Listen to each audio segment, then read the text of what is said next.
ministre dɔ taara o ye tiɲɛ mais problème bɛ yen donc an m'a ɲini ministre ka taa an y'a ɲini an ka problème de ka ɲɛnɛbɔ. Professeur Gida Landore ye ne ye point G syndicat national de la santé, de l'action sociale et de la promotion de la famille ne y'o secrétaire général adjoint ye wa an bɛ baara kɛ fasadimibaatɔw ka yɔrɔ fana na. Bon ni kɔni y'a ye ministre bɔra place la a bɔra place la kun dɔ de la ko n'i y'a jate minɛ depuis a nana c'est vrai a daminɛni a ye déplacement caman kɛ k'a fɔ ko k'a b'a ɲɛɲini ka ko dɔw ɲɛnabɔ mais ala nana kɛ a ma sabati a bolo. Bon kɔsa in na grève cayara hôpitaux belebeleba 2 mun b'an bolo n'o ye point G hôpitaux ye an nana ye ka fɔ point G ni Gabriel Touré olu bɛ baarabila la baarabila kuntala jan fana na.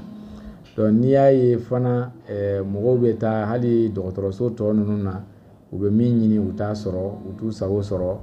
n'i y'o bɛɛ ye i b'a ye k'a fɔ gɛlɛya de bɛ santé la. Bon ni bi ni yɛlɛmali bɛ ka kɛ o y'ale bɔ yen ka na ni mɔgɔ wɛrɛ ye o b'a jira k'a fɔ a bɛ se ka kɛ baara min dira ma a ma se k'a timɛ kosɛbɛ donc mun y'a bila yen o bɛ mɔgɔ wɛrɛ bila a nɔ na pour que o ka se ka o baara in kɛ kɛcogo ɲuman na. Donc ni ye ne ɲininka ne kɔni a ti bali na parce que ni kalo 1 kalo 2 san 1 kɛra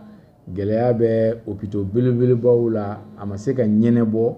donc c'est que min kan ka ɲɛnɛbɔ n'o ye ministre ye o de ma se ka jɔ a jɔyɔrɔ la ou bien a ma dabali dɔ sɔrɔ ka tigɛ pour que nin ko ninnu ka jɔ. Donc ne b'a bila o minɛn de kɔnɔ k'a fɔ ko peut-être que président bi fɛ ka na ni mɔgɔ wɛrɛ ye mun bɛ se k'i da ɲuman don a la pour que nin ko ninnu a ka se ka sabati. Parce que ale kun bɛ président kɛrɛfɛ a kun ka mission fana kun y'o de santé ni affaires sociales ale kun y'o o bilasirabaga ye. Donc dɔgɔtɔrɔ fana de don a ye a ka kalan fan caman kɛ an b'a fɔ point G kɔnɔ yan yɛrɛ a bɛ cardiologie kalan kɛ tuma min na. Bon n'ale taara bi pour que ka ale bila o kɛnɛyaso kunna donc c'est que an dalen don a la a bɛ se k'a kɛ ka ɲɛ. Donc an b'a dɔn fana gɛlɛya o gɛlɛya n'a bɛ dɔgɔtɔrɔso ninnu kɔnɔ gɛlɛya o gɛlɛya n'a bɛ kɛnɛyako la an b'a dɔn fana k'a fɔ ko k'a b'a kalama. Donc an b'a jigiya k'a b'a kalama. Donc n'ale b'a kalama donc a kɛcogo ɲuman o fana kan ka k'a kɔnɔ. Donc an kɔni bɛ min fɔ ministre dɔ taara o ye tiɲɛ ye mais problème bɛ yen donc an m'a ɲini ministre ka taa an y'a ɲini an ka problème de ka ɲɛnɛbɔ. Donc ni min nana n'a kan k'a ɲɛnɛbɔ n'ala sɔnna an bɛ o dɛmɛ an b'o bilasira ka ɲɛnɛbɔ cogo ɲuman k'o sira d'a kɔrɔ ani fana k'an ŋaniya ɲuman fana d'a ma k'a fɔ ko an pɛrɛnlen don k'a fɔ ni fɛn min kan ka ɲɛ vraiment an tɛna to kɔ o ko in na. Bon i bɛ se ka o wagatinin kɛ ka servicew lajɛ n'i taara bureau des entrées la n'i nana service daw la i b'a ye k'a fɔ baara bila nin vraiment kun bɛ cogoya min na a b'o cogo kelen na mɔgɔ minnu kun tɛ baara kɛ hali bi u tɛ baara kɛ. Donc an kɔni ma sig'a la k'a fɔ nin baara bila min n'an y'a boloda a bɛ ka suivre fo k'a ɲɛ a bɛ suivre mun na parce que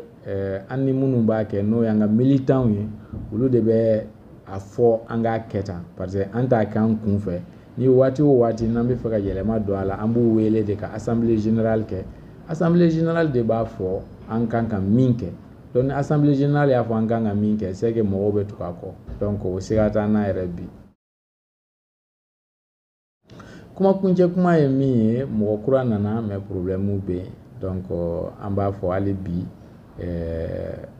an ma sigi ka fɔ yɛrɛ ɲuman sɔrɔ équipe mun taara parce que sariya y'a fɔ u ka sigi n'an ye ka papier bɔ an k'an ka problème fɔ ni min bɛ se ka ɲɛ a la u k'o fɔ mais malheureusement a ma kɛ donc an b'a ɲini ministre kura min nana a ka dɔn sen yɛlɛma parce que i tɛ se ka ko ɲɛnabɔ n'i ko k'i tɛ kuma a tigi fɛ donc an b'a ɲini fɔ u ka sɔn an ka sigi an k'a fɔ an ka laɲini ye 12 de ye n'u bɛ se ka min kɛ u k'o fɔ an ye n'an bɛ se ka min bila fana an fana b'o f'u ye donc o cogoya de la an bɛ se ka ɲɔgɔn ye pour que nin grève in ka se ka sonsori parce que an ye dɔgɔtɔrɔw ye c'est vrai mais ɲinan kana kɛ fana an ye syndicalistes ye parce que an ka hakɛw de minɛna an na an m'a fɔ wari ka fara an kun an m'a fɔ place ka d'an ma an m'a fɔ ko ministre ka taa an m'a fɔ directeur ka taa o de la ministre taara mais grève bɛ yen hali bi mɔgɔw ko mun na parce que an ko an m'a fɔ ministre ka taa koyi an ko an ka laɲini minnu bɛ yen olu de ka ɲɛnabɔ mais ni ministre taara ni laɲini ma ɲɛnabɔ grève b'a nɔ na mais ni ministre kura nana n'a ye fɛn jira an na k'a fɔ mun bɛ hakili minɛ la ni ɲɔngirili kan ka kɛ an b'o jira an ka militants na ni militants ye min fɔ an bɛ tugu olu de kɔ